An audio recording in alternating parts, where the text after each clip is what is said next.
एवढ्या परीक्षा तयारी करून त्याची हे सगळं करून पेपर लीक झाला. जस्ट नीट नंतर आमची परीक्षा आली, ते परत पेपर केलं. त्याने काही फरक पडत नाही. यांना फक्त टेलिग्राम बॅन करायचं वगैरे वगैरे अशा गोष्टी करतील. आम्ही बेसिक संवाद मागतोय. तुम्ही अकाउंटेबिलिटी घ्या, तुम्ही संवाद करा आमच्यासोबत. तुमचा मुद्दा आहे की आम्ही काय करतोय काय नाही, तो प्रश्नच नाहीये. प्रश्न आहे की हे करण्याची गरज नाहीये.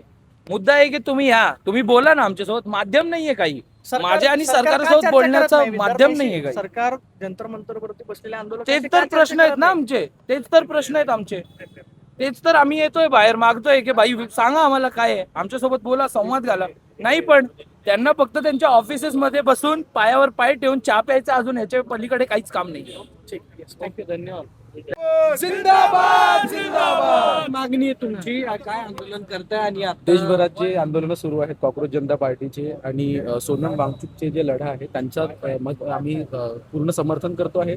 स्टुडंट असोसिएशन FTII पूर्ण सॉलिडॅरिटीमध्ये उभं आहे त्यांच्या ह्या लढ्यामागे.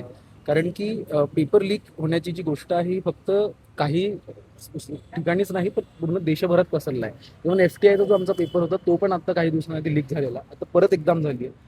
जर एज्युकेशन इन्स्टिट्यूशन्स आपलं काम नसतील करत तर मग देशाचं काहीच होऊ नाही शकत. आणि आम्ही सगळे छात्र देशभरातले सगळे एकत्र येतोय. स्टुडंट असोसिएशन पूर्ण सॉलिडॅरिटीमध्ये उभा आहे आणि आम्ही आमचा लढा देतोय. कुठला पेपर?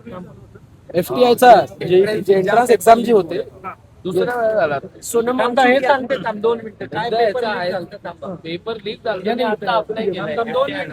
यावर्षी